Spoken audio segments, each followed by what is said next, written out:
బాలీవుడ్ నటి పూనం పాండే మరోసారి వార్తలకెక్కారు. ఢిల్లీలోని రామ్లీలా మైదానంలో జరిగే కార్యక్రమంలో రావణుడి భార్య మండోదరిగా పూనం నటిస్తారన్న ప్రకటనపై ఆగ్రహం వ్యక్తం చేస్తున్నాయి హిందూ సంఘాలు. ఆమెను మండోదరి పాత్ర నుంచి తప్పించాలనే డిమాండ్ను తిరస్కరించింది కమిటీ.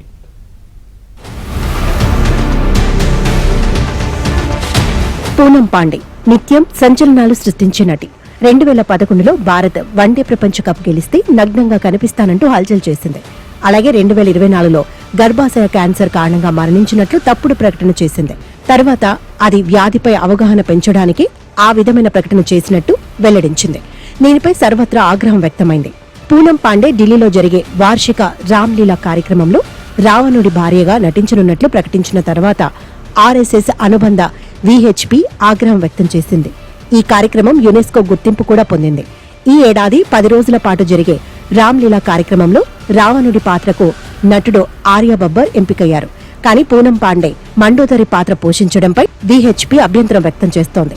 ఆమెకు ఉన్న ప్రతిష్ట మరియు గత వివాదాలు భక్తుల మనోభావాలను దెబ్బతీసేవిగా ఉన్నాయంటూ విమర్శించింది. ఆ పాత్రకు పూనం ఎంపికను పునః పరిశీలించాలని నిర్వాహకులను రామ్లీలా కమిటీకి విజ్ఞప్తి చేసింది. ఈ వివాదంపై స్పందించిన రామ్లీలా కమిటీ పూనంను తొలగించే ఆలోచన లేదని స్పష్టం చేసింది. గతంలో వివాదాలున్నాయని, ఒక కళాకారిణికి తనను తాను మెరుగుపరుచుకునే అవకాశం ఇవ్వకుండా నిరోధించడం సరికాదని కూడా కమిటీ వాదించింది. మరోవైపు ఢిల్లీ ఇంద్రప్రశస్త విశ్వ హిందూ పరిషత్ కార్యదర్శి సురేంద్ర గుప్తా ఈ విషయంపై ఆందోళన వ్యక్తం చేస్తూ తప్పుపడుతూ లేఖ రాశారు. రామ్లీలా కేవలం నాటక ప్రదర్శన కాదని, భారతీయ సమాజం విలువలకు సంబంధించిన అంశమని సురేంద్ర గుప్తా తన లేఖలో పేర్కొన్నారు. రామాయణం ఆధారిత నిర్మాణాలలో పాత్రల ఎంపికను నటన నైపుణ్యాల ద్వారా మాత్రమే కాకుండా భక్తుల మనోభావాల పట్ల గౌరవం ద్వారా మార్గనిర్దేశం చేయాలని ఢిల్లీ విహెచ్పి పేర్కొంది.